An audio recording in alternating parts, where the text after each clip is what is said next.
Olá, me chamo Kleber Miguel. Eu sou Elton Biscola. E esse é mais um Legando Podcast. Legando Podcast, você já sabe, é um espaço privilegiado para quem faz história hoje. Histórias que tocam vidas, que ajudam a transformar a sociedade, que geram resultados exponenciais e nos ajudam a nos manter no sentido. É isso aí. E por falar em sentido, meu amigo, nós estamos em ano eleitoral. É isso E aí. não faz sentido no ano eleitoral se a gente não traz aqui para o Legando Podcast pessoas que irão nos representar o nosso estado e representar também o nosso Brasil. E algumas pessoas ainda têm dúvida, e eu vou te falar a dúvida que é. As pessoas chegam em mim, então, mas eu não sei qual prefeito que eu vou votar. Eu não sei para qual vereador eu vou votar. Meu Deus. Gente, vamos lá. Esse ano você tem que escolher um deputado estadual, um deputado federal, senador, governador e presidente. Então, é muito importante. E olha só um dado que eu vou trazer aqui para você. Você sabia que hoje, por as pessoas ficarem com essa confusão, hoje a legenda que eles menos votam, que tem mais voto em branco, é o deputado estadual? Porque eles não sabem, eles ficam se preocupando só com o presidente, senador, governador, e quando chega na época de deputado federal e estadual, o pessoal acaba se perdendo. Mas para isso não acontecer, nós estamos trazendo aqui 2 convidados já de cara. Exato. E hoje a gente vai falar de um tema, já vai poder falar de vários temas, mas a gente vai dar ênfase em um tema que é bastante importante, que todo mundo está ligado o tempo inteiro, que é segurança pública, né? Isso, um dos temas que realmente temos aceitar a segurança pública. Vamos, claro, perguntar para os candidatos quais são as suas bandeiras, o que eles pensam para o estado de São Paulo e de onde eles vieram, né? Então nós estamos aqui com os 2 convidados e olha só, os 2 do partido Podemos, um candidato a deputado federal e outro candidato a deputado estadual. Então, por ordem, deputado federal, deputado Deicon Silva e deputado estadual Guto José. Sejam muito bem-vindos ao Legando Podcast. Olá, muito obrigado pelo convite, me sinto honrado e vai ser muito bom aqui bater esse papo com meu amigo Guto, né, que atualmente é vice-prefeito lá de Carapicuíba, grande vice-prefeito, é um nome lá muito importante da nossa comunidade e estamos aí, né? Realmente, como você bem falou, Kleber, a política é tudo, gostando ou não da política, né? Eu costumo dizer que aqueles que não gostam de política são governados por aqueles que gostam, né? Então, hoje, a sociedade, tudo é movido pela política, gostando ou não, enxergando ou não assim, é assim que funciona, né? Então, a gente está aqui para bater esse papo, para tirar as dúvidas e para falar dos temas aí que realmente vão mover essa campanha. É isso aí, seja bem-vindo. Agora candidato, né? Teve a convenção, teve a convenção e agora candidato. Você, meu amigo, se apresenta aí para as pessoas. Bom, para quem não me conhece, sou o Guto José, né? Hoje me coloco como vice-prefeito de Carapicuíba e agora candidato a deputado estadual, né? Por Carapicuíba e toda a nossa região. Então, hoje, para mim, é uma grande alegria estar aqui no podcast Legando e a gente fica feliz aí de bater esse papo e principalmente com o meu amigo aqui, né? O Deicon Silva, Cabo Deicon Silva, que tem um trabalho importante, policial, militar, e a gente vai falar de segurança, que você conhece muito bem esse tema. E aí eu, como deputado estadual, preciso saber muito bem esse tema para que a gente possa defender aí a nossa corporação aí. É isso aí, Deicon. Na questão da segurança, quando fala em segurança de uma forma geral, é algo que o Brasil inteiro sofre. Sim. Isso não é específico de estado tal, estado Y. Realmente, quando a gente olha para a televisão, é algo que assombra realmente a população. Sim. Então, quando fala em questão de segurança hoje, o que nós conseguimos fazer? Eu vou começar agora falando por Carapicuíba, que é o bairro onde eu moro. Tá. O que hoje um deputado federal pode contribuir junto com um deputado estadual para a segurança, por exemplo, do município lá onde eu moro, de Carapicuíba? Perfeito. Olha, você falou muito bem, Kleber. Eu sou policial militar há 15 anos, né? Também sou formado em História, sou professor, atuei na área da educação. E quando a gente fala de segurança, é uma questão muito ampla, né? Não dá para a gente apontar um problema específico como causa. Mas quando a gente analisa os números, e os números aqui no Brasil assustam, a gente tem cerca de 40, 50 mil homicídios por ano. Isso é um número maior do que, por exemplo, a guerra na Ucrânia, né? Entre Ucrânia e Rússia lá. O Brasil tem mais homicídios do que países que estão em conflito há décadas, né? Então, isso realmente é alarmante, assusta a população e não é um tema fácil de lidar. Mas a gente precisa entender que, quando se fala em segurança, a gente precisa ir para os agentes de segurança. E trabalhando nessa área, eu posso afirmar que a gente precisa primeiro valorizar o policial, dar condições de trabalho Então, o policial bem remunerado, bem descansado, bem equipado, ele vai atender melhor a população. É claro que tem muito mais envolvido, né? Muito mais questões envolvidas, como, por exemplo, a própria legislação. Então, é onde o parlamentar, o deputado estadual e o federal entram, onde fazem leis, né, que realmente vão diminuir esses índices. Então, aumentando pena para os criminosos, dando condições para o policial, dando segurança jurídica para o policial. Porque hoje, infelizmente, o policial no Brasil, ele de fato é um herói. Porque ele tem, de um lado, parte da população que não gosta da polícia, porque a polícia é um agente fiscalizador. Então, ninguém gosta de ser fiscalizado, de ser parado numa blitz, de tomar uma multa, né? Então, parte da população já não gosta de polícia, né? Você tem a mídia batendo na polícia o dia inteiro. E hoje o governo de ocasião, o governo federal, também não gosta dos policiais, né? Então, é difícil. O policial aqui ele tem que ser herói realmente, Guto. Você vê que você não vê uma farda de um policial, por exemplo, estendida no varal. Você nunca vê, porque o policial tem que esconder que é policial. Porque senão ele vai sofrer represália, coloca a sua vida, da sua família em risco. E a gente tem que mudar essa realidade. Você vai num país como os Estados Unidos, por exemplo, é uma honra ser um policial. Você lá realmente é tido como um herói, como alguém que coloca a sua vida em risco em prol da sociedade. Aqui é diferente. E por que é diferente? Não deveria ser assim. Então, o deputado, seja estadual ou federal, tem que atuar justamente para melhorar essa situação, tanto para o policial quanto para a população, porque uma coisa vai depender da outra, né? Sim. Na verdade, o que você está falando é que a gente dê segurança jurídica ao Perfeito, policial, né? perfeito. Porque a gente sempre cobra, né, a segurança policial para estar na rua, para fazer o efetivo, fazer a operação delegada, fazer várias coisas, mas a gente precisa também cuidar da parte pessoal do policial militar, né? Que é dar segurança jurídica para ele, né? Que ele tem bastante dificuldade com isso. Sim, porque hoje, Guto, o policial ele faz uma escolha muito difícil na rua. Então, quando você pega uma situação onde um policial vai abordar um suspeito numa comunidade, e aí você vê as pessoas indo para cima do policial, querendo intervir naquela ação, o policial ele tem que fazer uma escolha. Pô, eu vou cumprir a lei, eu vou fazer o meu trabalho, ou eu vou ceder a uma pressão que muitas vezes é infundada? E aí ele coloca aquilo, pô, será que a minha carreira vale isso aqui? Então quem sofre é a população, quando o policial ele se sente constrangido em cumprir a lei, em fazer o que de fato é direito. Você dando segurança jurídica para o policial, dizendo, olha, cumpra o seu trabalho. E se por acaso a mídia vier em cima, vier uma ação, eu vou estar aqui, eu vou te defender, eu vou te dar um advogado especializado, eu vou te dar realmente um respaldo para que você cumpra a sua função. Porque nos Estados Unidos é assim. Lá, se um policial aborda alguém na rua e esse alguém resiste, o policial tem o direito de prender, se necessário, atirar.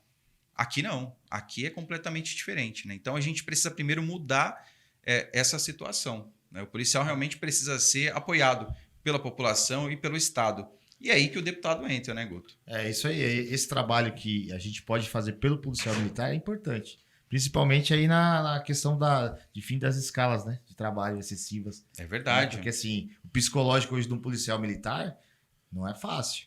Né? A gente precisa dar segurança para a população, mas a gente precisa também dar segurança ao policial militar. Perfeito, Guto. Eu queria falar com você sobre isso porque o policial hoje em São Paulo é a classe que mais trabalha no mundo. E eu não estou brincando. É literalmente, né? As escalas de trabalho aqui no estado de São Paulo podem chegar a 264 horas mensais. Sim. Quanto que é a CLT, Guto? O que a CLT fala de horário de trabalho? São 144 horas mensais, não é isso? Sim. O policial em São Paulo chega a trabalhar 264 horas.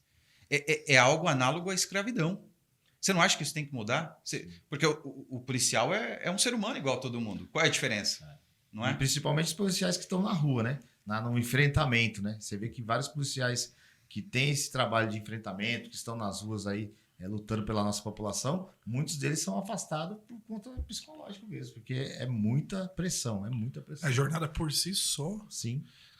por si só, a jornada já desafia.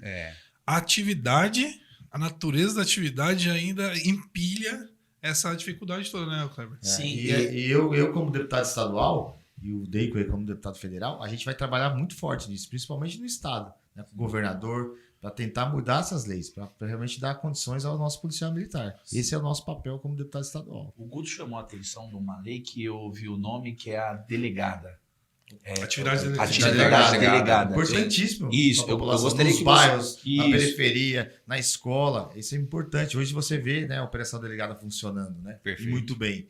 Mas, assim, é uma escala de trabalho muito pesada. Isso. Aí eu queria que vocês explicassem um pouco como que funciona para a população, porque às vezes o pessoal vê delegada, acha que é algo voltado à mulher, Como explica um pouquinho como que é essa operação e como vocês dois podem contribuir para que isso melhore o nosso estado de São Paulo. Perfeito.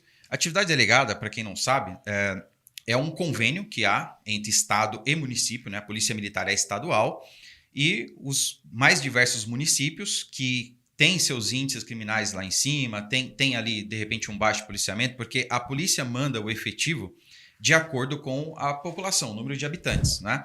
Mas não necessariamente essa conta fecha. Às vezes o efetivo não é o suficiente.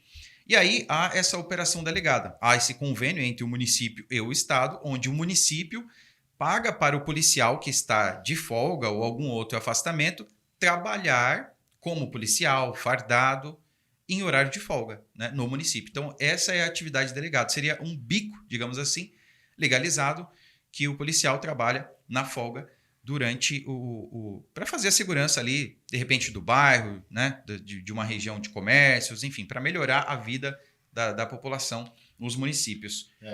O deputado, né, o estadual, ele pode, inclusive, Guto, direcionar verba de gabinete, né? Você pode falar mais sobre isso? Isso. Na verdade, a gente pode direcionar verba para que a gente possa aí aumentar esse efetivo da operação delegada. Carapicuíba hoje já tem, né, o convênio com o Estado, e a gente faz esse trabalho. Por quê? Porque a polícia ela trabalha direcionalmente, né? Quem direciona é a prefeitura, né, junto com a polícia militar.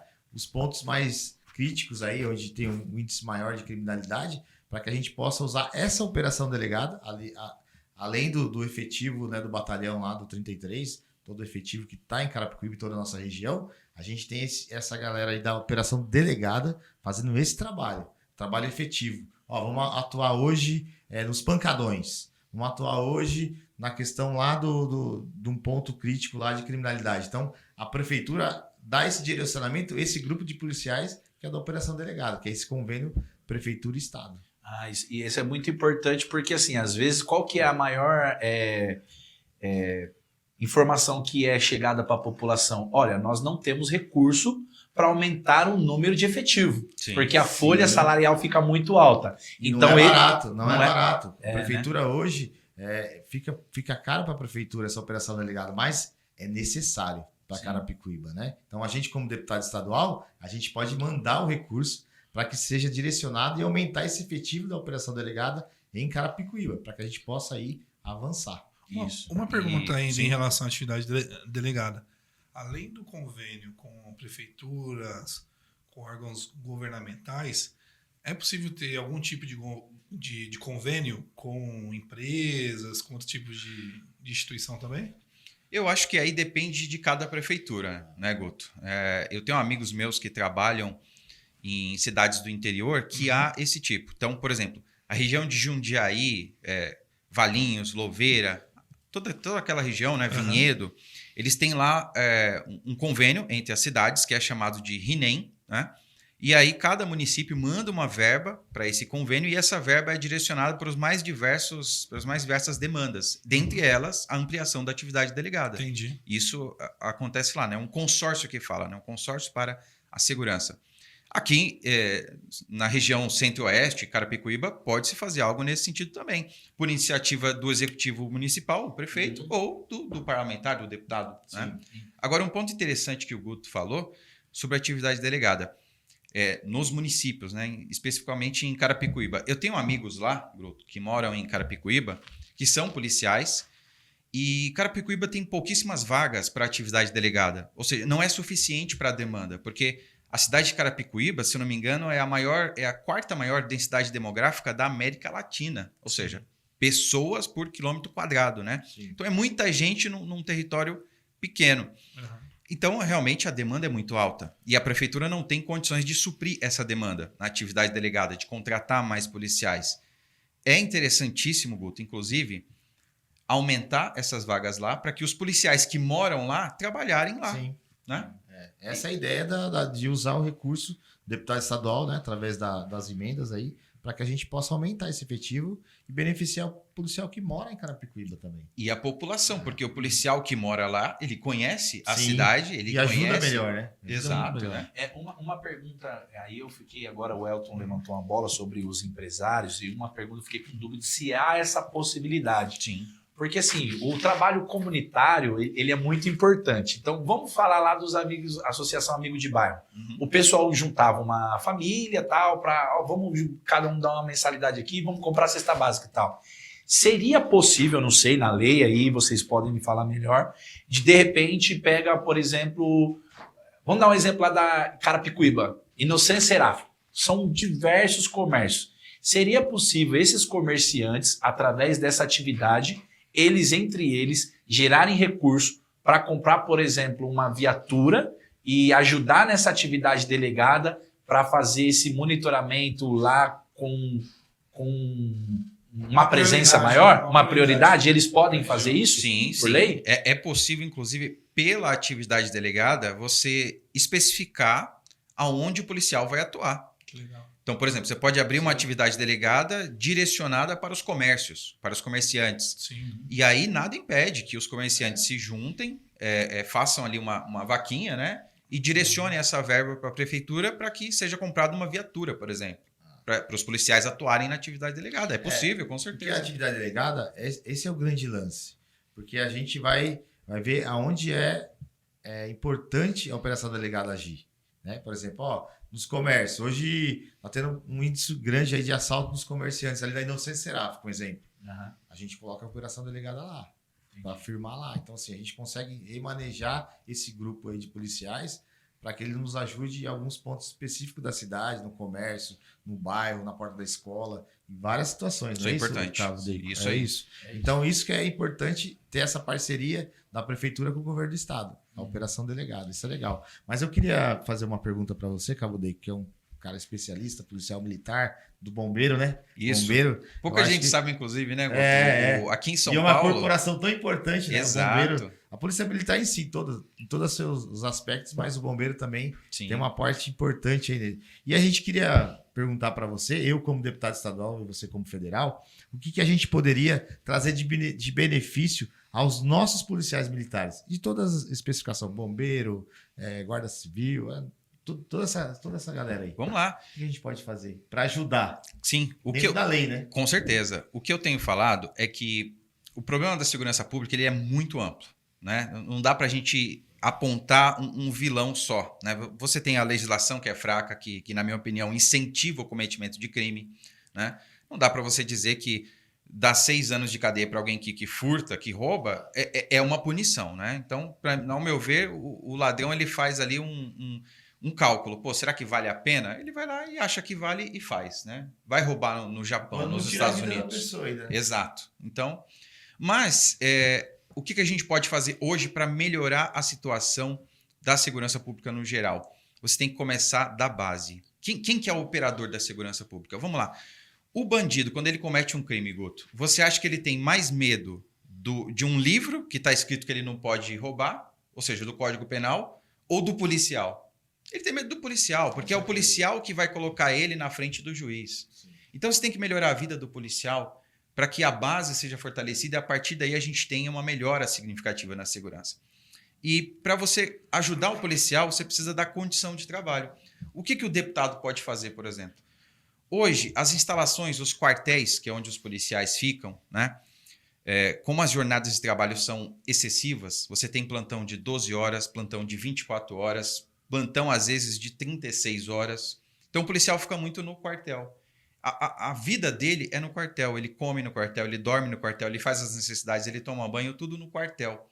Então você precisa dar ali uma condição básica, um alojamento decente, uma cama para ele descansar, para ele tomar um café, para ele comer, uma alimentação de qualidade, digna. Então é o básico. E o deputado pode fazer isso, porque A maior parte das prefeituras, elas não têm um suporte, elas não têm condição de manter o quartel, de dar ali realmente uma manutenção e uma condição para o policial se estabelecer.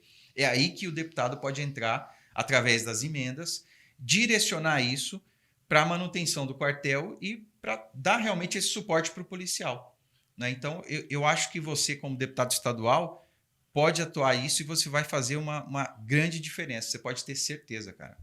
É algo que realmente vale a pena a gente investir. Pô, legal, isso é bacana, né? Falando disso aí, né? Começar da base, então. Sim. Essa questão. Eu vi duas coisas muito importantes que eu achei interessante, que me chamou a atenção numa matéria que eu estava vendo. Você falou em questão do policial ter que esconder a roupa em algumas comunidades e tal. Eu já vi alguma coisa falando de uma moradia específica para eles e a questão também da ampliação do Smart Sampa. Mas aí eu queria que você desse continuidade primeiro nessa questão que você falou da segurança, que o Guto falou de segurança jurídica, segurança do policial, essa questão da moradia. Como fazer? Porque assim, a população, de uma forma geral, já tem problema de moradia na cidade. Sim. E aí nós precisamos também olhar com calma, com esse carinho. Há alguma coisa a fazer? Há alguma lei sobre isso já? Com certeza. Como eu falei, é um absurdo a gente viver num país onde o policial tem que esconder que é policial, né? Porque senão ele coloca a vida dele em risco e da família principalmente.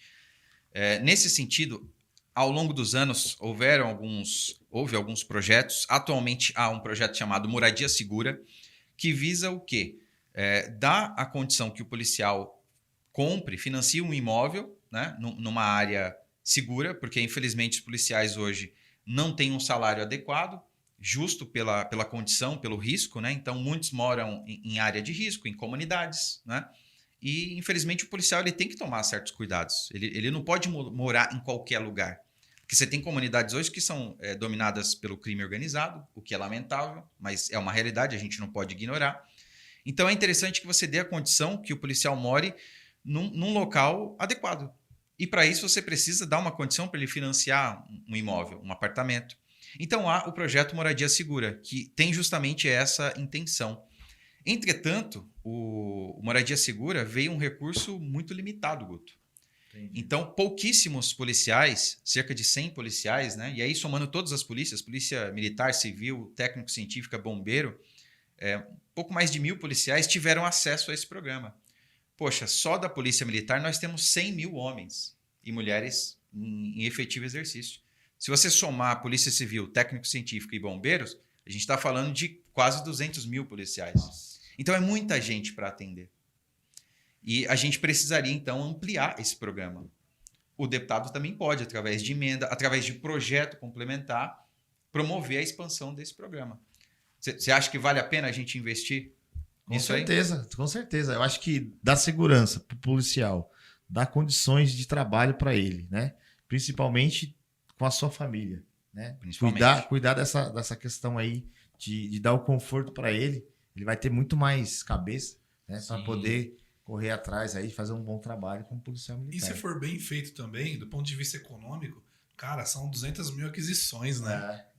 São 200 mil aquisições. Então, se é bem articulado na LESP, por exemplo, olhando para a questão habitacional, olhando para a questão econômica, aí a gente consegue ver até a aplicação do princípio do bem comum, né? Sim. Você movimenta um setor inteiro da construção civil, né? Você movimenta a construção civil, você movimenta a questão dos bancos, porque nós estamos falando que não é uma moradia aonde o Estado vai dar. Não, o policial vai financiar como as pessoas do Minha Casa Minha Vida têm que pagar também o seu financiamento. Perfeito. Porque as pessoas não acham, as pessoas acham que Minha Casa Minha Vida, a pessoa foi lá, ganhou e não tira dinheiro do bolso. Não, a pessoa vai lá no banco, ela comprova a renda, ela vai lá, só que ela tem uma taxa diferenciada porque o governo faz um subsídio de outra parte. De pagar a sua moradia, né? Isso é tranquilo, eu acho que perfeito. Não tem problema nenhum. Eu acho que, viu, governador? Estamos chegando aí, viu? Nós vamos falar sobre essa pauta aí todos os dias aí para que a gente possa melhorar a vida do nosso policial militar. É isso. É isso, né? E por falar na vida do nosso policial militar, você comentou também uma questão da escala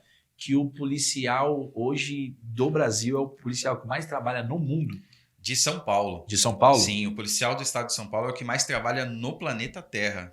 Caramba. Somente São Paulo, comumente a escala de trabalho aqui no estado é de 12 por 36, né? É a escala mais comum, digamos assim. Mas existem escalas, como por exemplo aqui eu faço, que é de 24 por 48. Então você trabalha 24 horas ininterruptas e descansa 48. Em todos os outros estados, a escala é de 24 por 72. Então você trabalha 24 horas e descansa 72. Pode parecer muito, né? Pô, você fica 3 dias de folga. Não, cara. Mas se você fizer isso no mês, dá 172 horas. Ainda é muito. Ainda é mais que a CLT, né? A escala que eu faço dá 240 horas. No mês que tem 31 dias, como agosto, por exemplo, são 264 horas. Né? Então, é muita coisa. E nós estamos falando de um serviço que não é um serviço comum, né? Nada contra quem trabalha no escritório, né? Todas as atividades têm a sua função e a sua importância. Mas a atividade policial, ela é extremamente cansativa. Sim. Cansa não só fisicamente, mas também no psicológico. Eu acho que mais o psicológico. Principalmente. Porque aquele enfrentamento Tensão, todos os dias, tensão todo dia, todo né? dia. E assim, corre o risco de morrer também. Sim. Né? Exato. E deixar a sua família aí, Exato. deixar os familiares, deixar parente, filho. Então, assim, a tensão é muito grande. Então, são muitas horas e sob pressão mesmo. Exatamente. Então, aqui em São Paulo, infelizmente, é o estado, o único estado que tem essas escalas absurdas. O Brasil inteiro tem escalas que são altas, mas não chega perto do que é em São Paulo. E é claro que a gente tem um fator motivador que é justamente a verba. Mas aí você me pergunta, pô, mas São Paulo, que é o estado mais rico da federação, não tem condição de mudar isso? Até tem, mas depende de vários fatores, né? Nós temos aí o Pacto Federativo, que é o que limita o orçamento do estado, né? Então, a cada R$100 que São Paulo produz ou arrecada impostos, esses impostos eles são arrecadados, enviados para a União e a União repassa, né, de acordo com a população de cada estado, para nós. E a cada R$100 que a gente produz, São Paulo recebe de volta R$10. Então você pega, por exemplo, o estado do Amapá. A cada R$100 que eles produzem em impostos, eles recebem de volta cerca de R$160. Eles recebem mais do que eles produzem. Então, para eles é fácil você contratar mais policiais, dar uma escala mais adequada. Então, para nós, a gente tem essa limitação. Por isso que a Polícia Militar, especialmente, Guto, depende muito de parlamentares, principalmente o deputado estadual, que é onde entra com a verba para poder complementar, para poder ampliar a atividade delegada, para poder contribuir, por exemplo, para uma moradia segura e para vários outros projetos. Então, realmente é de suma importância que a gente tenha um deputado estadual, principalmente, que seja favorável à polícia, que queira realmente, que enxergue, né, as dificuldades que a polícia enfrenta e queira atuar para ajudar. Suma importância. Isso é muito importante. Agora eu queria chamar um outro ponto também, que é o seguinte, essa questão do policial que a gente está falando muito, aí possa ser um questionamento da população. Poxa, mas beleza, isso vai demorar. Enquanto isso demora, como que eu consigo ajudar e proteger? E aí eu acho que vem a questão da tecnologia, que é algo que está muito em alta aqui, principalmente na Grande São Paulo, estado de São Paulo, que é o Smart Sampa, que está dando muito resultado, pelo menos na mídia a gente vem acompanhando, que são as câmeras. E isso também depende muito de verba, né, dos deputados para o município. Vou falar mais uma vez da onde eu moro, puxar a sardinha aonde eu moro. Moro Carapicuíba, eu quero melhorar aonde eu moro. Sim. Nasci, fui criado lá, né? É claro. Então eu quero melhorar. Então, assim, eu vejo que começou um trabalho no centro de Carapicuíba, mas como deputado federal e deputado estadual, vocês conseguem destinar uma verba para que essa ampliação seja feita lá no nosso município? Não, com certeza. Lá, Carapicuíba já está avançando nesse trabalho. A gente vai começar pelo calçadão e aí vai colocar em pontos específicos, pontos de ônibus, esses lugares mais aí que tem mais criminalidade, os pontos específicos aí para que a gente possa avançar. São 2.000 câmeras em Carapicuíba para atender a nossa população. Dá mais conforto e mais segurança. É isso que é o nosso trabalho lá que a gente está fazendo como vice-prefeito. E como deputado, a gente vai ajudar muito mais, né, para que a gente possa ampliar esse trabalho do Smart Carapicuíba, né? Tem o Smart Sampa, mas aí é Smart Carapicuíba, para que a gente possa aí dar mais segurança à população carapicuibana. Esse é o nosso trabalho aí, que a gente tem feito mas como deputado a gente vai ajudar muito mais Carapicuíba e toda a nossa região. Então já tem Legal, projetado 2.000 câmeras. Sim. Legal. Agora, a gente tem muita ideia de grandeza, porque quando você fala de 2.000 câmeras, você fala, puxa, é câmera pra Muita caramba. coisa, mas né? é pouca. Só que Carapicuíba, tranquilamente você Sim, fala, tranquilo. seja morador, Acabei de falar, quem são trafega, pontos 500 mil de específicos, pessoas, né? né, que a gente fez um estudo de alguns pontos específicos, que aí é essa quantidade, mas a gente sabe que precisa atuar muito mais, né? A gente precisa ampliar esse trabalho. E por isso que vem essa questão do deputado. O deputado é muito importante nisso, para que a gente possa aí fazer esse investimento na área da segurança. Muito bom, muito bom. Não, excelente. E uma coisa que ninguém percebe, Guto José, é que é o seguinte, a câmera, ela aumenta sim a segurança, ela ajuda. Porque sabe aquela história, né, aquele ditado que a mulher de César, ela não basta ela ser honesta, ela precisa ser honesta, ela precisa parecer honesta, né? É a impressão. A câmera é exatamente isso, é a impressão.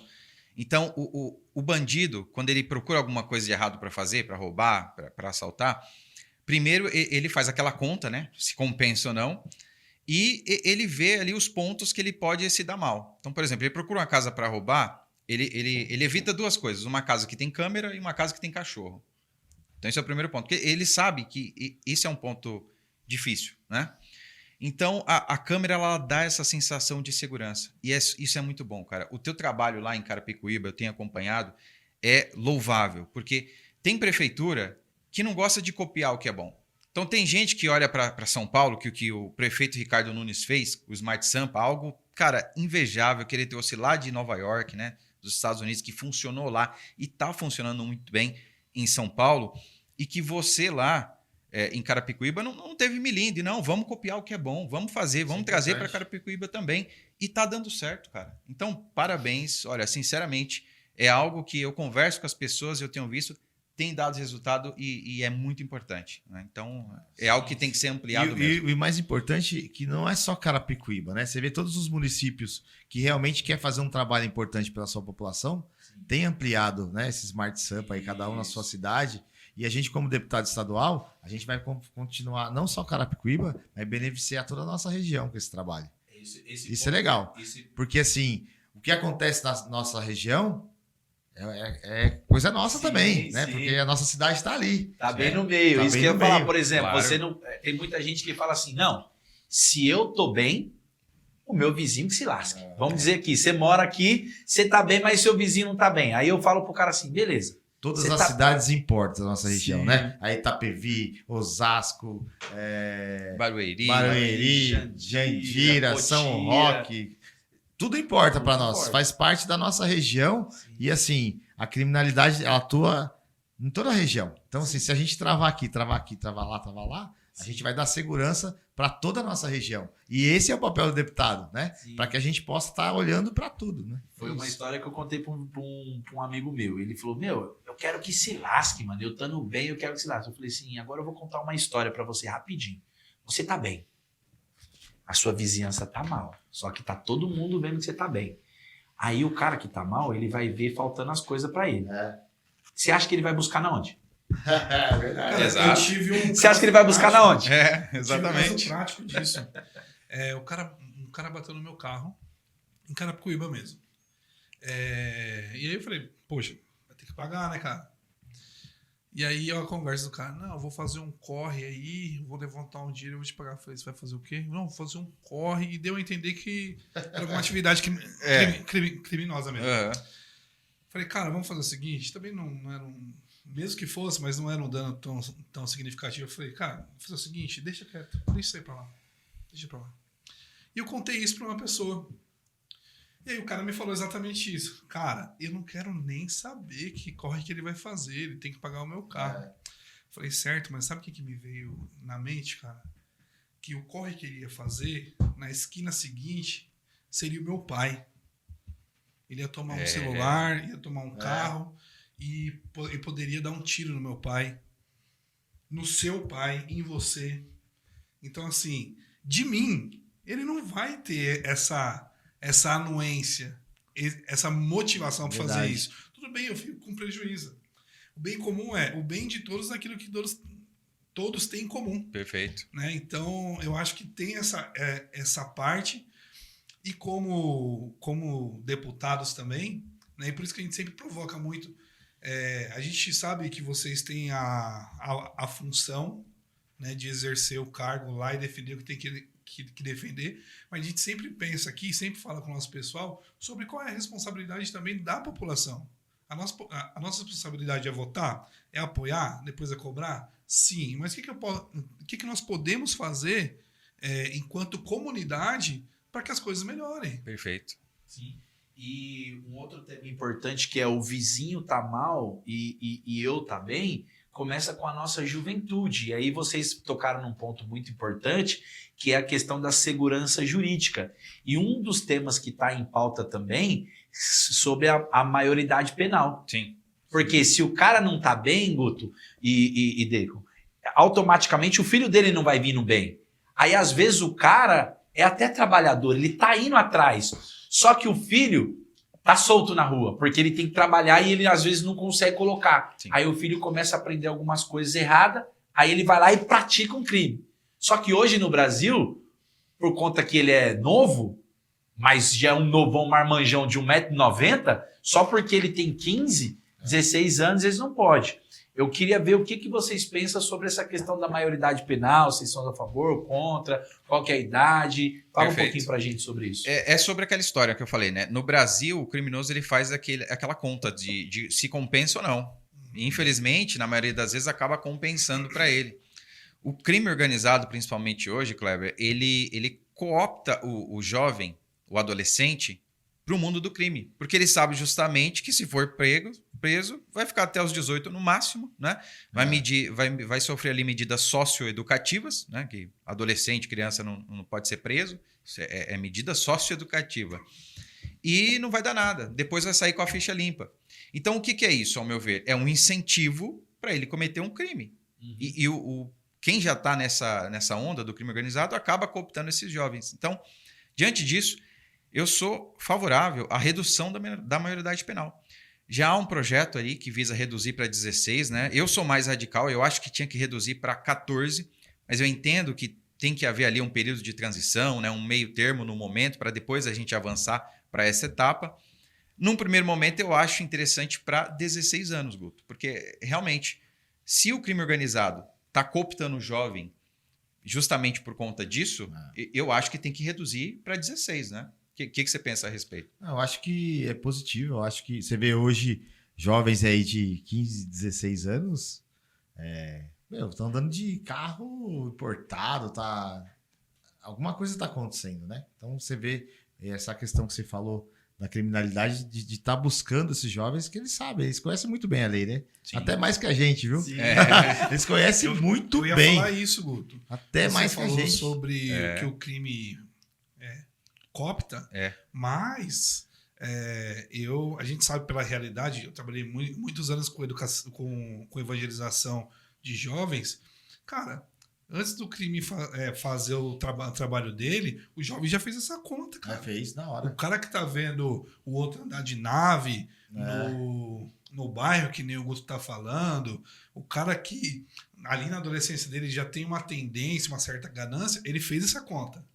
Fez. Né? Então, quando o crime chega para cooptar, muitos deles já tem no mínimo uma tendência, né? Sim. Guto, desculpa. É verdade. E essa tendência ela é calculada no sentido, às vezes o menino fala, não, eu vou fazer, vamos falar a linguagem que eles falam, vou fazer uma fita ali. Mano, vamos pegar uma carguinha nós. A carguinha ali vale 3 milhões, 4 milhões. A gente pega, deixa o dinheiro. A gente vai pegar, se a gente for preso, a gente vai pegar uns dias. É 1 ano, 2 aninhos. Quando a gente sair, a gente tá na boa. É isso. É mais ou menos isso que eles pensam, o cálculo matemático que faz. Agora, se tem uma pena um pouco mais rígida, aí ele já pensa, peraí, mano, se eu pego 10 anos, você é doido, perder 10 anos da minha vida, É melhor trabalhar. não dá. Exato. É melhor trabalhar. Então, assim, essa questão eu só levantei porque o pessoal do nosso podcast sempre manda muitas perguntas pra gente, né?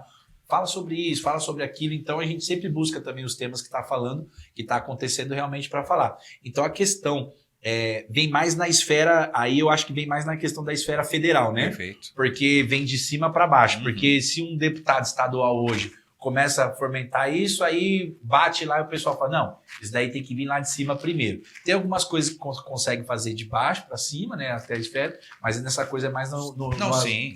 Tem que partir do federal, mas nada impede a gente trabalhar em parceria, né, e o estadual levar essa demanda para o federal, né, e certamente, se Deus quiser, a gente vai trabalhar nessa, né, Guto? Com certeza. O intuito, além do criminoso fazer essa conta, ele sabe que mesmo se for preso, se for condenado, não vai ser tão ruim assim. Porque hoje o Código Penal prende, dá uma pena para o criminoso, para determinado crime, e aí você tem depois o Código de Processo Penal, que é como ele vai cumprir essa pena, né? A Lei de Execução Penal, como ele vai cumprir essa pena. E no Brasil, cara, é surreal. Vamos supor aqui que o sujeito ele pegue, sei lá, 12 anos por homicídio, que o homicídio é de 12 a 30 anos, né? Vamos supor que ele seja condenado a 12 anos por um homicídio. Aí, réu primário, bom comportamento. A lei de execução penal, né, vai instituir a progressão de regime para ele. Então, ele pode estar solto em 4 anos. Com um terço da pena cumprida, ele pode progredir de regime e ir para um semiaberto. Então, o cara, ele faz essa conta quando vai cometer o crime. E isso precisa parar. Então, ele precisa saber que se ele for condenado a 12 anos, ele vai cumprir os 12 anos. É por isso que uma das minhas propostas, Guto, é justamente acabar com a progressão de regime. O nosso futuro senador, Guilherme Derrite, ex-secretário de Segurança Pública, deputado federal, ele acabou com a saidinha, que é outro absurdo. Né? O preso, direito à saidinha, Dia das Mães. A Suzane von Richthofen saiu no Dia das Mães por ter matado a mãe, os pais. É só no Brasil que acontece esse tipo de coisa. Então, acabou com a saidinha.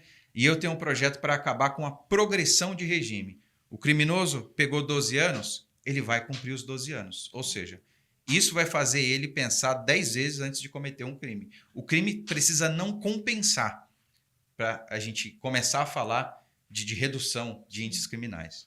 Não, e eu tenho certeza, você acabou de falar do Derrite, né? Vai ser, se Deus quiser, o nosso senador da República, que vai defender muito bem essa pauta aí, né? Sim. E a gente está aí para ajudar aí, para que ele possa aí ser nosso senador para defender essa pauta, que é importante, né? Se Deus quiser. Vejo isso. E também queria pedir aí para os nossos, para comentar desse assunto, né? Deixar o seu comentário aí, para ver o que a população acha, que é importante a gente ouvir a população também, né? Quando a gente ouve a população, e eu sempre fui desse lema, a gente erra menos. Boa. Então, se a gente ouvir, deixa seu comentário, o que vocês acham dessa discussão, para que a gente possa aí fazer esse trabalho mais efetivo. Aí, você concorda com a redução da maioridade penal para 16 anos, para 14? Coloca aí nos comentários, deixa a sua opinião. Porque quando nós, se Deus quiser, chegarmos lá, né, Guto? Você na Assembleia Legislativa de São Paulo e eu na Câmara dos Deputados, a gente vai ter que fazer isso. Ouvir a população. É isso. Né? Porque o governo, pelo menos de quem quer trabalhar em conjunto, é isso. Você tem que ouvir a população. A gente está lá para representar uma certa parcela da sociedade e a gente tem que trabalhar nesse aspecto, né? Ouvindo as pessoas. Eu queria levantar um ponto aqui, falando em parcela da sociedade, sem nenhum tipo de militância, mas é um público que precisa de uma atenção. Quando você pega Carapicuíba, por exemplo, nas estatísticas, a maior incidência é de lesão corporal. Certo. E aí a gente tem um público das mulheres que acaba sendo bastante vitimado. Verdade. Você que é especialista, você que já é o nosso vice-prefeito, qual é, de fato, o trabalho especial que poderia ser feito olhando para a segurança das mulheres? Quer começar, Guto? Não, pode falar você. Você que é o especialista aí. Infelizmente... a gente vai bater essa bola, com certeza. Vamos lá. Infelizmente, essa é uma realidade. Infelizmente, não dá para ignorar, né? A gente fala de lesão corporal, mas vamos falar o português, claro. Agressão, violência familiar, infelizmente acontece. Eu sou um exemplo disso. Eu sou natural de Floriano, no Piauí.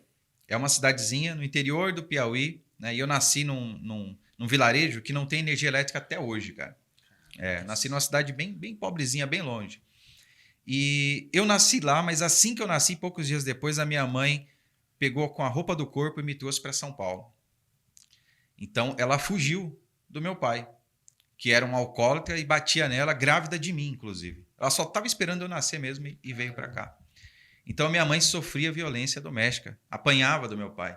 E, infelizmente, essa é uma realidade no Brasil. No momento que a gente está aqui falando, gravando, né, fazendo esse podcast, tem mulheres sendo violentadas, sendo agredidas, e a gente precisa falar sobre isso. Eu acho que a maior causa de perpetuação desse tipo de agressão é justamente a independência.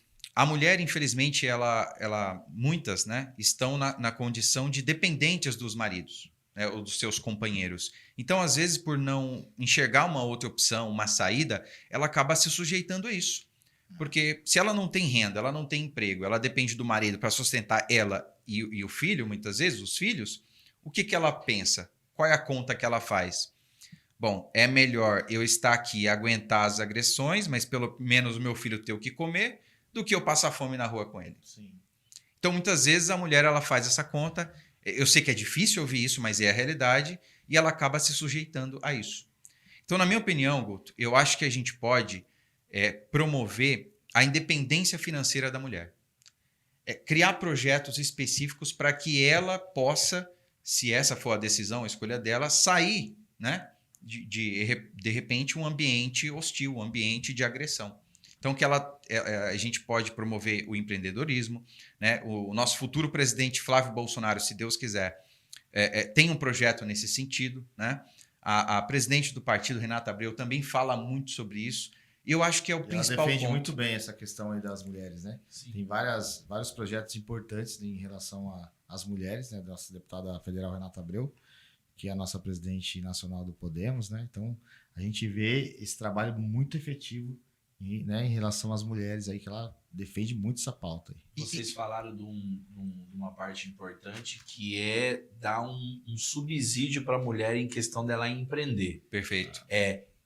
Eu ainda vou um pouquinho aonde ela ficar, porque muitas não saem porque não tem para onde ir. Exato. Então, por exemplo, os parentes não estão perto, ou então o parente fala assim, não dá para mim dependência financeira não dá para mim acolher você dentro da minha casa, porque senão eu vou ter problema com os meus e tal, então não tem esse suporte.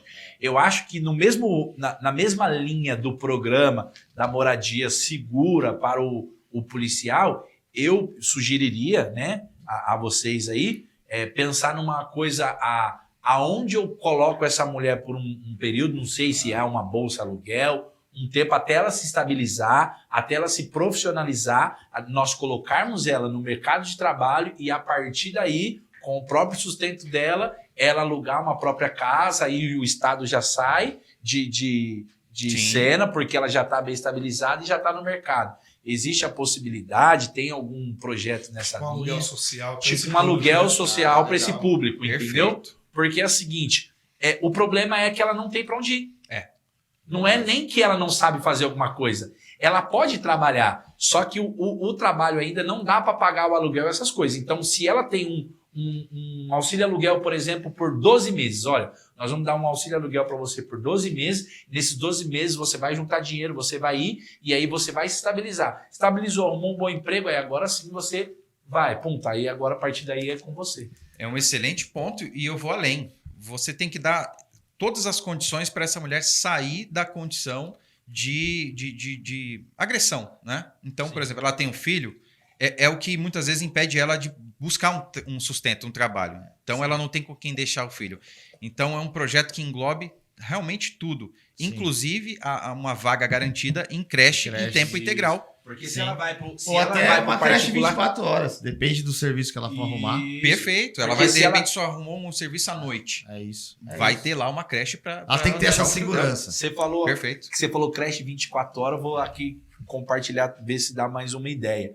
Uma creche aos finais de semana. Sim. Vou dar, porque tem as promoter. Por exemplo, às vezes na semana fica complicado, mas tem mulheres que trabalham só aos finais de semana que faz o dobro, frila, que faz o dobro de às vezes porque pega R$500 no dia, R$400 no dia. Então, se ela trabalha lá sábado e domingo, ela faz mais de 3, 4 mil reais só aos finais de semana. Só que qual que é o problema? Se ela hoje tem que pagar alguém para olhar, a pessoa fala, final de semana para mim olhar também, eu vou te cobrar. Aí vai mais da metade do que ela ganha. E ela acaba fazendo cálculo e não compensa. Exato. Então, se tem uma creche onde ela coloca o filho ali aos finais de semana para ir trabalhar também. Ou então, nessa linha que o Guto, hoje vice-prefeito e futuro deputado aí, falou, a creche 24 horas, porque se a mulher não consegue um emprego de Sim. dia, ela consegue um emprego à Tem noite. que dar alternativa, né? Agora, a gente está caindo para dentro de toda a assistência social da mulher.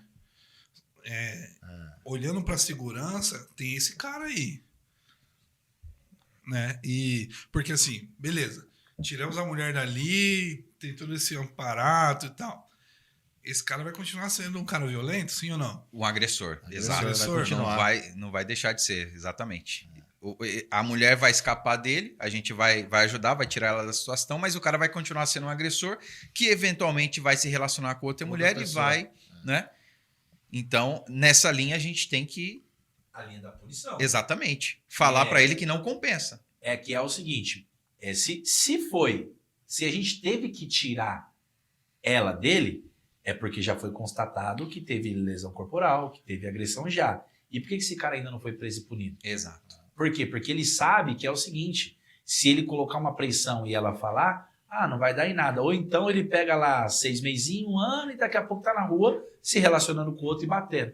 O que fazer de 2 formas?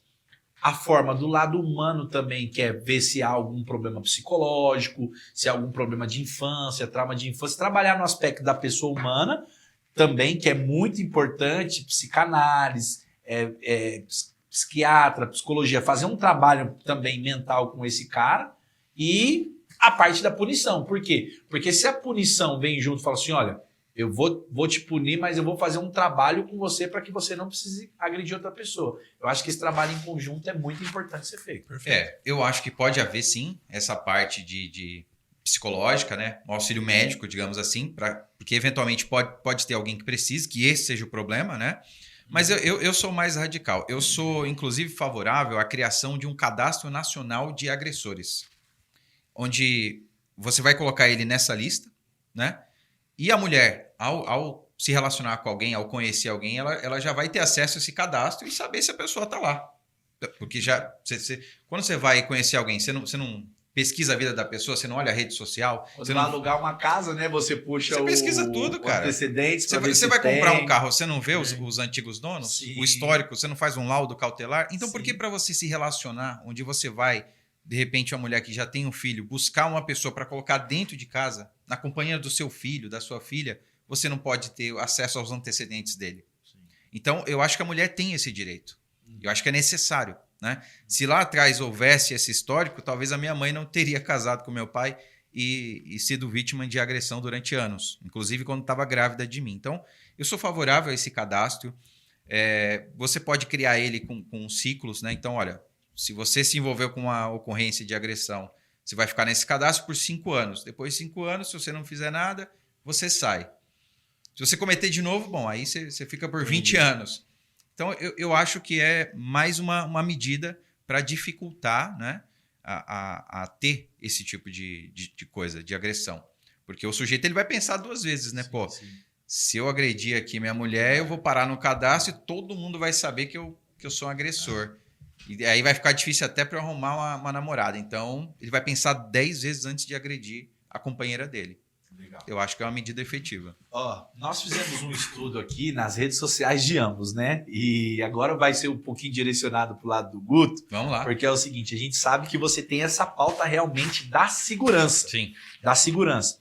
Mas pensando na CIOeste, que a gente costuma brincar, que é a região oeste, o deputado Guto também tem algumas bandeiras também, além da segurança.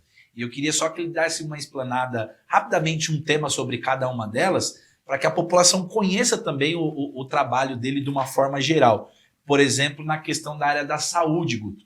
Né, eu vi que assim, você vem fazendo um trabalho, você está há 10 anos ali, começou o seu mandato em 2016 como vereador, né, depois você veio como vereador mais votado da cidade de Carapicuíba, foi presidente da Câmara de Carapicuíba por 2 vezes e hoje está como atual vice-prefeito da cidade de Carapicuíba. E sobre a pauta da saúde hoje, o que você pensa para o município de Carapicuíba, escutando a população, que eu vejo que você faz uma caminhada escutando? Conta um pouquinho mais aí o que você pensa para a saúde da região. Hoje não só Carapicuíba, como o nosso estado inteiro sofre hoje com essa questão de consultas, de transferências, né? Através do sistema CROSS, né? Desse sistema do Estado. E a gente tem muita dificuldade para arrumar um especialista, para transferência de pacientes do pronto-socorro para uma unidade do Estado, questão de cirurgia, de uma coisa mais grave, a gente sofre muito com isso, né? Então, a gente, como deputado estadual, a gente tem que realmente entrar nessa pauta da saúde, né? Para que a gente possa aí ver a melhor forma que a gente possa atender essa população muito mais rápido, né? Porque assim, a população fica numa fila gigante, né? Tipo 3, 4, 5 meses para marcar um especialista, né? E principalmente uma questão de saúde que hoje a gente vê, tem pessoas que estão com câncer, que já foi diagnosticado, e a gente vê a dificuldade para ele começar o tratamento. Então, às vezes, nem consegue fazer o tratamento, né? E daqui a pouco ele morre e não conseguiu fazer o tratamento. Então, assim, tem várias situações na área da saúde que a gente precisa melhorar, né? A gente, como deputado estadual, precisa realmente, efetivamente, trabalhar em cima disso, se for para mudar a lei, para organizar isso, para que a gente possa melhor atender não só a população de Carapicuíba, mas toda a nossa região e o estado também, né? Sim. Que todo mundo faz parte desse sistema e a gente precisa. O sistema SUS hoje é um dos melhores sistemas, né, do mundo, né? Que a gente vê, mas ainda tem esses detalhes que precisa ajustar. Então, a gente, como deputado, vai trabalhar muito nesse sentido. Sim, eu vejo, Elton, não sei se para você também, que a nossa região, a região oeste, quando a gente vai ali, Carapicuíba, Osasco, Barueri, o que realmente a gente escuta dos profissionais é o seguinte, olha, o que falta para a gente é o diagnóstico. Às vezes, eu tenho até vaga para o paciente vir, só que ele não conseguiu fazer o exame. Então, às vezes, você consegue um especialista, mas ele não conseguiu fazer o exame. Então, marca o retorno, vai lá, passa no AME da vida. Aí, conseguiu lá um cardiologista. Beleza, agora o cardiologista vai passar, você precisa fazer exame de sangue, você precisa fazer o eletro e você precisa fazer o exame da esteira. O cara trava lá. O ergométrico. Aí o ergométrico. Aí beleza, aí o cara vai. Aí o cara fica 3 meses e ele não consegue marcar. Quando ele volta, aí o médico fala assim, e aí, cadê os exames? Então, doutor, não consegui fazer. Ou faz 2 e 1 não consegue. Faz 2 e 1 não consegue. O terceiro, os outros 2... E aí o cara não consegue definir um diagnóstico. Não consegue. Que realmente o cara precisa. Se precisa de um medicamento, se precisa de um tratamento específico, aí não consegue. Exatamente. O que eu percebo também, Guto, é que assim, a gente tem muita dificuldade nos especialistas. Porque pouca gente sabe, mas por exemplo, meu cunhado é médico, ele se formou na USP recentemente. Então, você estuda 6 anos de medicina, é o básico, né? E aí, para você virar um especialista, dependendo da especialidade, são mais 5 anos. Né? Cardiologia, por exemplo, são mais 5 anos. Então, 11 anos de estudo para você ser um especialista na medicina. Esse cara, esse médico, ele é extremamente capacitado, ele estudou muito. Então, o que ele faz? Ele vai escolher onde ele quer trabalhar. E, geralmente, onde ele quer trabalhar é onde paga mais. Não é em regiões periféricas. Então, o especialista ele corre de regiões periféricas. Então, o que a gente precisa é criar incentivo para o especialista trabalhar na comunidade, em periferia, para que esse tipo de resistência não seja mais uma realidade. Né? A gente não pode ter, em 2026, a dificuldade para marcar um exame. Sabe? Para fazer um exame aí, seja um teste ergométrico, um exame do coração, ou qualquer coisa que seja. Então, a gente precisa dar realmente incentivo, seja renúncia fiscal, seja uma bonificação ou alguma coisa que o parlamentar pode atuar para que o médico atue na periferia ou onde for necessário. Né? Independente de bandeira, eu sempre gosto de trazer cases que funcionam e que funcionaram. Independente se foi A, ou B, ou X, ou que trouxe. Para mim, o importante visou o bem comum, fez, não importa quem assinou ali. Perfeito. E uma coisa que eu vi que funcionou em São Paulo aqui foi a questão do Corujão. Boa. Foi muito bom. Eu acho que na época foi o João Dória que começou a fazer esse trabalho aqui. Eu não sei se foi alguém. Eu vi com ele. Tá. Que foi trazer os tempos ociosos dos hospitais. Ele conseguiu negociar um preço bem acessível. Com renúncia fiscal. Então ele fez a questão da renúncia fiscal, não teve um impacto grande para o cofre público. E aí ele conseguiu reduzir a fila de exames. Então, eu acho que nesse sentido, vocês dois, como deputado federal, como deputado estadual, pode trazer essa parceria do público-privado, Sim. por exemplo, com o centro de diagnóstico, Sim. com o centro de exames, com um especialista para falar assim, olha, como que a gente consegue trazer uma isenção fiscal, fazer esse trabalho e ajudar o prefeito nisso, porque às vezes o prefeito ele fica de mão atada, porque ele não pode dar uma isenção fiscal, porque às vezes aquela isenção fiscal que é onde ele tira o maior faturamento para governar a cidade. Perfeito. Então eu acho que é mais nesse sentido Sim. que dá para contribuir nessa questão para reduzir na área da saúde aí. Com certeza. Você vê que é só querer que dá para fazer, né, Com cara? certeza. Um belo dia eu tava passando ali na Vila Dirce, Carapicuíba, né, na Inocência Seráfico, e eu vi um veículo, pô, e tinha lá a identificação da prefeitura, do SUS, né?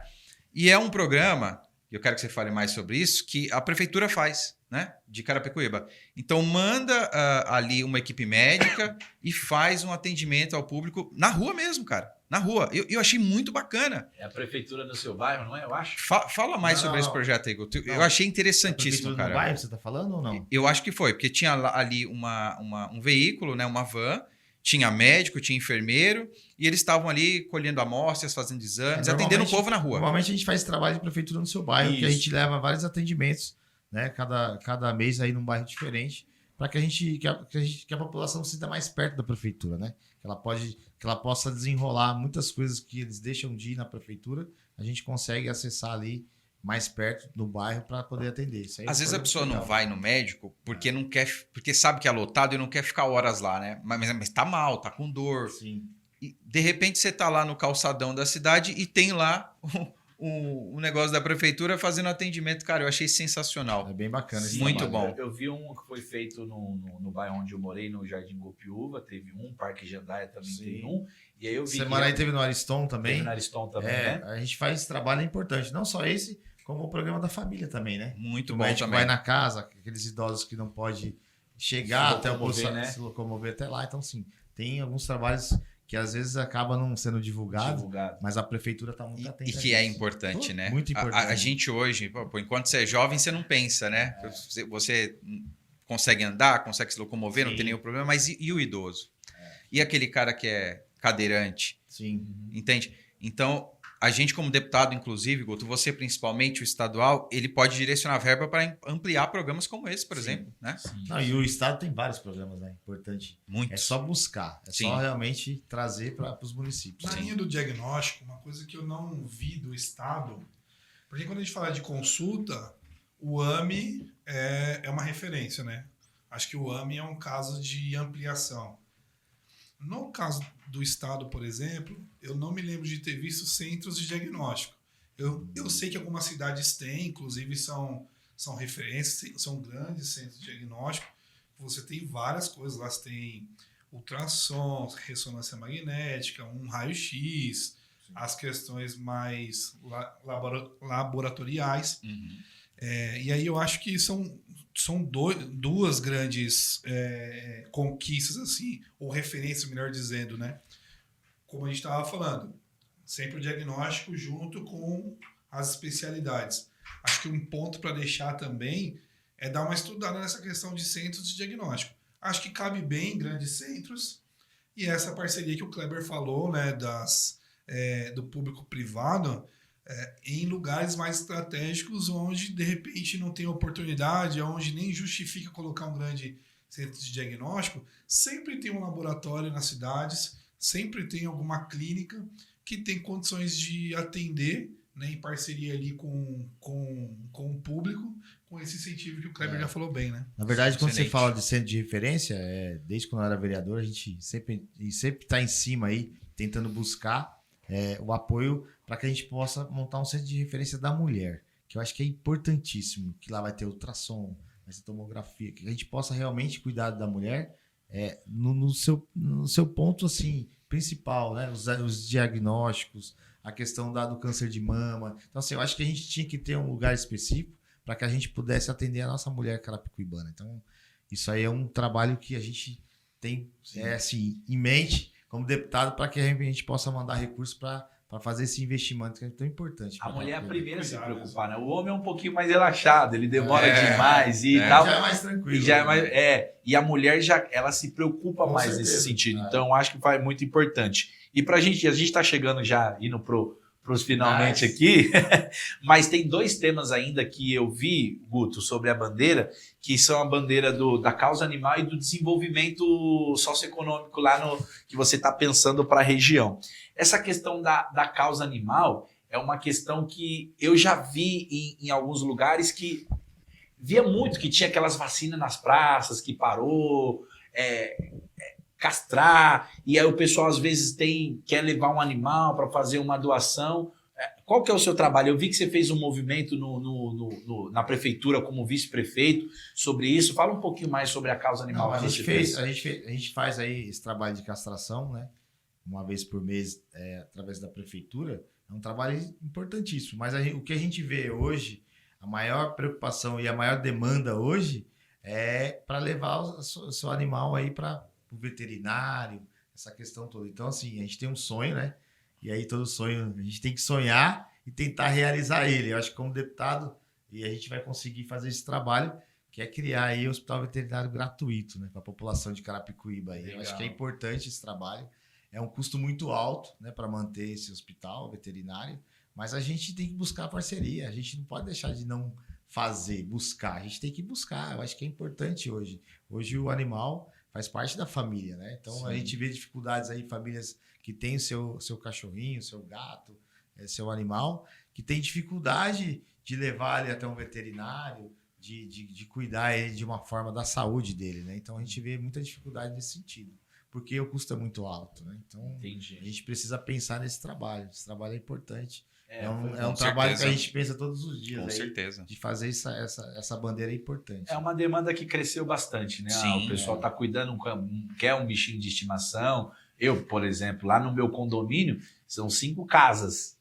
Todo mundo tem. Ou tem gato, ou tem cachorro. Quem não tem gato, cachorro, tem passarinho, tem algum tipo de pet, alguma coisa. Sempre tem. Então, assim, tem gente, por exemplo, você falou, nós estamos abordando a questão da segurança, tem gente que tem um animal por segurança. Isso. Coloca um cachorro um pouquinho mais de raça e querendo não dar um custo quando ele fica doente. Sim. Né? Aí tem que pagar ele consulta, tudo. Então, você vê como uma coisa vai puxando a outra, né? O cara tem que investir um pouquinho mais no pet para dar uma segurança no lar dele. Entendeu? Aí depois ele ainda tem que gastar com o veterinário. Então, essa questão aí, se realmente tem a questão de ter um hospital veterinário público, já é menos uma carga, né? Porque assim, ó, a nossa carga tributária ela é tão alta que às vezes você tem a escola particular que você tem que ir, mas às vezes você tem que colocar a escola pública que tem, mas às vezes você tem que colocar no particular porque às vezes o público não tá com aquele ensino que você gostaria para o seu filho. Sim. Aí, por exemplo, você precisa do SUS, às vezes por essa demora você tem que pagar um convênio à parte para você ter essa melhoria. Então, realmente hoje, eu, Kleber, se eu fosse fazer um pedido para vocês agora como um cidadão, é também olhar com carinho para essa questão da carga tributária que existe hoje no Brasil. Com certeza. Porque só da gente reduzir essa carga tributária nas costas da população, porque a gente paga pelo alimento, por tudo, é uma carga tributária abusiva, isso eu acho que já melhora muito e desafoga um pouquinho o Estado de ficar realmente, de fato, tendo que bancar tudo para o povo. Né? Com certeza, Kleber. Essa é uma das minhas bandeiras. Hoje, infelizmente, a Câmara envergonhou o Brasil ao apoiar a reforma tributária. Né? Então, hoje, nós pagamos o maior IVA do mundo, o Imposto de Valor Agregado. É surreal a quantidade. A gente já pagava uma alta carga tributária, agora a gente é o campeão, é o que mais paga no mundo.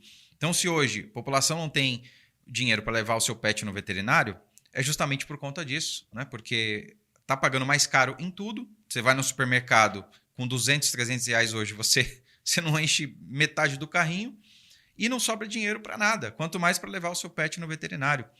E eu sou policial militar, mas como o Guto falou, eu atuo no Corpo de Bombeiros, né? O bombeiro faz parte da Polícia Militar e para nós, toda vida importa, inclusive de animais. É. Então, se o gato está preso num fio, numa árvore, a 10 metros de altura, a gente não mede esforços para salvá-lo, né? Ou tá num bueiro, tá num cano. Já passei cada situação, cara. E para nós, cada vida importa. Então, os animais, né? Seja gato, cachorro, qualquer animal, eles precisam ter o cuidado também. Como fica, por exemplo, alguém que está numa situação de vulnerabilidade, que está numa situação de rua. Você vê um morador de rua, o que ele tem do lado sempre? Ele tem um cachorro, porque é a proteção. Se o cachorro é atropelado, está doente, acontece alguma coisa, como que ele faz? O cachorro morre, agonizando, sabe, sofrendo. E não é humano você deixar um animal nessa condição. Então, eu sou favorável. A gente tem sim que dar uma assistência para os animais aí, principalmente para quem não tem condição de suprir essa demanda. Então é isso, nós demos uma explanada aqui, eu estava dizendo que nem é uma bandeira agora nem mais importante, nem menos importante, mas uma que eu acho que funciona mesmo o Brasil, que é o empreendedorismo. Eu gosto muito de falar sobre o empreendedor. E nós estamos na parte agora da tecnologia.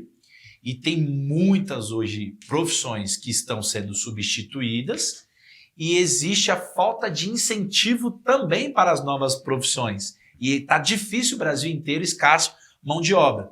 Então eu brinco aqui, né? Eu sempre puxo sardinha para onde eu moro. Quem acompanha o Legando Podcast sabe, né? Que eu sempre puxo. E aí eu gostaria de falar um pouquinho sobre os empreendedores da onde, por exemplo, você é do estado de São Paulo, o Guto aqui voltando mais à região oeste, hoje como vice-prefeito em Carapicuíba, da questão da digitalização dos comerciantes. Tem muito comerciante hoje sofrendo porque não consegue operar ele mesmo, um Facebook, um Instagram para fazer uma divulgação. Tá perdendo venda porque já vende.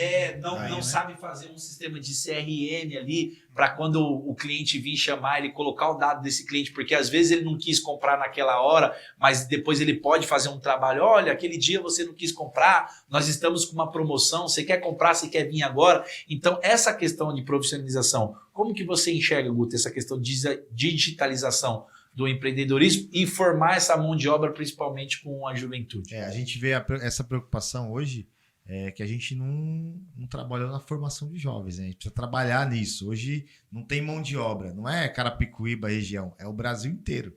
A gente está sem mão de obra, né? E a gente vê hoje, eu vejo comércio de Carapicuíba, que quando o comerciante tem um filho que está atento, está ligado, né? Ele já começa a colocar o comércio na rede social, já começa a fazer um trabalho, porque o pai não acompanhou essa evolução, né? Isso aí, quando tem um filho ali que está antenado, está ligado, consegue ajudar ele no comércio, né? E aí, quando não tem, a gente precisa criar meios para que a gente possa atender, né, esses comerciantes, para que ele possa aí entrar realmente com força aí, não só na digitalização aí, na rede social, fazer um trabalho para que o seu comércio aí continue em evolução, né? Isso aí é mais importante. Né? Perfeito, é isso aí. Além disso, eu enxergo que tem vários problemas aí decorrentes desse, né? Porque, por exemplo, se hoje o mundo é digital, as coisas, né, evoluem, mudam, e o comerciante muitas vezes tem dificuldade de se digitalizar e acaba perdendo vendas para grandes varejistas, né, que estão no digital e tudo mais, quem sofre com isso diretamente é a população. Sim. Porque o cara tem um comércio, ele não consegue se digitalizar, então ele acaba vendendo menos, ganhando menos. Consequentemente, ele tem que demitir um funcionário. Consequentemente, é emprego que sai da praça, é desemprego que sobe. Então, é um problema que vai gerando outro. Sim. Então, quando a gente fala para certos segmentos da sociedade que a gente tem que privilegiar, tem que ajudar, auxiliar o comerciante, o pequeno empresário, é justamente porque isso vai refletir na ponta da linha, na sociedade. Então, a gente pode, por exemplo, criar um curso voltado justamente, né, capacitação, né? De capacitação para esse segmento. Eu acho extremamente importante. E além do curso, tem algumas possibilidades de colaboração de negócio, como incubadoras e tudo mais. Em Carapicuíba, até pouco tempo atrás, tinha um paradigma, né? Não dá para aumentar a renda, não dá para aumentar emprego, porque não tem mais espaço geográfico para crescer. O digital quebrou isso, né? Verdade. Então, hoje você pega um cômodo de, sei lá, de 10 metros quadrados, você consegue fazer um estoque. Verdade. Então, desde que o cara tenha essa possibilidade de se digitalizar, ou seja, de vender para outras pessoas, que inclusive não vai ser mais só o público local. Ele entra num jogo de vender para o Brasil inteiro. É. Né? Então, eu acho que é importante olhar realmente para esse público, porque você dá novas possibilidades. Você começa a transformar. Lembra aquele jovem que a gente falou que está fazendo a conta se vale a pena entrar no crime ou não? Pô, o cara que pode escalar um negócio do quarto dele, usando 10 metros quadrados e ter acesso às mesmas coisas que teria se tivesse envolvido no crime, poxa, isso não é só econômico, isso também é segurança pública, também é social, também é um monte de coisa boa. Perfeito, com certeza. E são várias coisas que não precisa nem, às vezes, né, Elton, de produto físico. Ele pode se especializar em vender serviço. Exato. Tanto pela internet, infoprodutos também, Sim. cursos, essas coisas. Então, além disso, ele pode ajudar aquele antigo empresário que o nicho dele já está deixando de existir, ele pode ajudar ele a fazer uma transição de carreira. Sim. Olha, esse nicho seu, vou dar um exemplo da máquina de datilografia que passou para o computador, um exemplo bobo aqui, mas que vai. Sim. O filme, que era foto de filme, que hoje está no celular. Então, vai ensinando esse empreendedor antigo também a ver as novas tendências. Então, se pega um jovem capacitado que ajude ele no momento atual que ele está para desafogar e também, olha, que tal aqui, ó, tem essa nova ideia que a gente pode fazer. E aí vai evoluindo. Eu acho que é muito importante esse trabalho. Por exemplo, você vê um período que foi difícil para o nosso Brasil e que todo mundo se reinventou, a pandemia. Tem gente que tinha um nicho de trabalho e mudou totalmente e hoje continua esse segmento porque a pandemia não dava condições de ele trabalhar nesse segmento, mas deu nesse. Eu vi professoras que eu conheço, que foi professora do meu filho, que saiu da escola e montou junto com a sua família, com o marido, com os filhos, montou um trabalho de fazer sabonetes, não sei o que, tal, dentro da pandemia. Hoje ela continua no segmento, que foi um negócio muito bom para ela. Então, assim, muita gente se reinventou na pandemia e hoje se tornou grandes empresários. O home office, né? Sim. Popularizou aí por também, conta da pandemia. Várias empresas, inclusive, conseguiram contratar mais porque reduziram o custo, né? Com espaço físico, com locomoção. É assim, né? O consumo mudou, né? Mudou. As pessoas tinham aquele pé atrás de falar, poxa, eu vou fazer um pagamento de um boleto aqui, um Pix, eu não sei se isso vai chegar. Aí começaram a ver as coisas chegarem, porque não tinha outra alternativa ou poucas outras alternativas na pandemia. Agora as pessoas ficaram nesse modelo, né, da compra online. Então acho que tem que realmente, acho que é muito bom, parabéns, Guto, por você ter olhado para esse ponto. Eu acho que tem que explorar mesmo e fazer o nosso povo crescer nesse sentido, porque tem oportunidade, tem um oceano azul aí para explorar ainda. Com certeza. Acho que a sociedade, as coisas mudam, a sociedade evolui, né? A gente tem a digitalização aí. Pô, há 15 anos, não, há 10 anos, a gente nunca imaginava que a gente ia pagar a conta com celular. Sim. Né? A gente pegava a fila na lotérica ali no banco para pagar. Então, assim, eu acho que as coisas, elas mudam, elas avançam e o parlamentar, ele tem que acompanhar isso. O deputado, ele tem que acompanhar a mudança da sociedade e promover a atualização de lei de acordo com essas mudanças, né? Então, hoje o mundo é digital e a gente tem que olhar para esse digital. Essa é a função. Um bom parlamentar tem que fazer isso, né? Tem que acompanhar a mudança da sociedade para que a gente possa bem representá-los, né? Com certeza, é isso aí. E é para isso que a gente está aqui, né? É isso. Para falar dessa eleição que está aí, né? Que a gente já vai participar como candidato a deputado estadual, né? A gente vê aí uma responsabilidade imensa, a gente sabe disso, mas a gente está preparado para isso, né? Para que a gente possa representar muito bem a nossa população, não só de Carapicuíba, mas também de todo o nosso estado. E a gente tem que se preocupar com todos os temas, né? E a gente levar essas bandeiras aí para o estado, né? E conversar certinho com o nosso governador para que a gente possa aí avançar e ajudar a nossa população. É isso. É isso. Agradecer aqui a presença, mas o Legando Podcast, ele é um programa democrático. Então, como ele é um programa democrático, nós vamos abrir o espaço agora para que você olhe para essa câmera e fale para o seu candidato por que ele tem que votar em você. Se apresenta o seu nome de campanha, seu eleitorado, fala aí o seu nome, fique à vontade aí. Agora a câmera está com vocês, a responsabilidade é toda de vocês. Vamos lá, aí. Então. Bom, eu sou Cabo Deicon Silva, candidato a deputado federal por São Paulo, tenho 36 anos, Sou formado em História, tenho pós-graduação na área da educação, casado, e eu estou encarando esse desafio porque entendo que a gente precisa moralizar a coisa pública. Precisamos de deputados, sobretudo na Câmara Federal, que tenham um compromisso em lutar pela liberdade. Hoje o país vive uma onda de censura, de perseguição política a um espectro ideológico específico. A gente precisa de pessoas que lutem contra a redução de impostos, né? Aliás, a favor da redução de impostos. Nós pagamos hoje a maior carga tributária do mundo. Precisamos desburocratizar a coisa pública, facilitar a vida para o empresário, para o empreendedor e, de fato, ter pessoas lá que lutem contra projetos nefastos, projetos que são contra a família, contra os nossos princípios, contra os nossos valores e, de fato, tem alguém lá que lute por nós, que tenha a nossa voz. Então, eu espero contar com o seu voto no próximo dia 4 de outubro, 2004. Cabo Deicon Silva, eu conto com o seu apoio. É isso aí. Isso aí, ó. Tá treinado. É isso aí.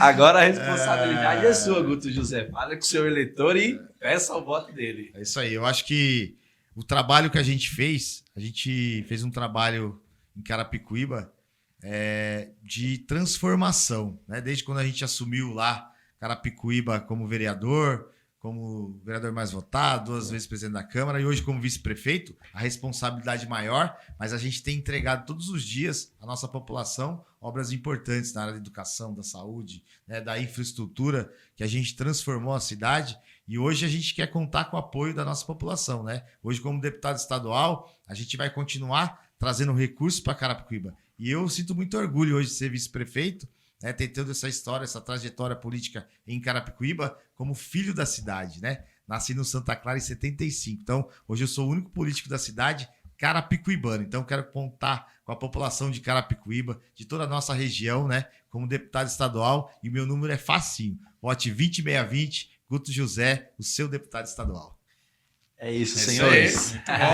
Obrigado pela presença de vocês aqui no Legando Podcast. Pode ter certeza que abrilhantou o nosso espaço aqui aberto para todos os candidatos, realmente que quer realmente trabalhar pela nossa nação. Então, mais uma vez, obrigado. Vocês tiraram aí um tempo de vocês. A gente sabe como a agenda de vocês é corrido, é convenção, é fechar parceria ainda. Tem uma longa caminhada aí até o dia 4 de outubro, né? É isso. Então, desejamos boa sorte para vocês, que realmente, vocês sendo eleitos, vocês cumpram de fato com a missão de vocês, aquela bandeira que vocês colocaram no papel, colocar em prática para a população. É ou não é, Elton Biscoff? É isso. Deus abençoe vocês, a caminhada que vocês têm para fazer. Como o Deicon falou, as famílias precisam de cuidado, a pessoa humana precisa de cuidado, e a gente precisa de pessoas que estejam nos representando, seja na LESP, seja em Brasília, que visem o bem comum. Eu faria um pedido para vocês, que vocês sempre visem, né? O bem comum é o bem de todos, daquilo que todos têm em comum. E o nosso país precisa disso. Acho que muitas das mazelas que nós vivemos é por conta do individualismo, é por conta da desconfiança e por conta da guerra que acabou se estabelecendo na nossa política. Sim. E se nós tivermos pessoas que pensam em resolver problemas, visando o bem comum, eu não tenho dúvida de que em pouco tempo a gente se torna a potência que a gente precisa se tornar. São Paulo, com o protagonismo que tem, né, com a capacidade que tem, econômica e em todas as áreas, e o Brasil como um todo, né? Sim. Então, faço votos que essa caminhada de vocês seja muito frutífera e que vocês possam alcançar esse resultado que vocês estão buscando e promover para a população tudo isso, todo esse bem, né, toda essa justiça. É isso aí. Obrigado aí, pessoal. Obrigado. É E conte com a gente aí. Com certeza a gente vai corresponder à expectativa. Com certeza. É isso. Boa sorte. Legando o podcast, sempre buscando aqui temas importantes e a política também é um dos temas mais importantes. Você, brasileiro, precisa olhar com carinho para a política, porque você gostando ou não, são os políticos que estão lá, eles que desenvolvem a lei, eles que te representam e eles que vão dar a condução do nosso país. Então, faça a sua escolha consciente. Eu me chamo Kleber Miguel. Eu sou Elton Biscola. E esse foi mais um Legando Podcast. Até o próximo programa, se Deus quiser. Fique com Deus.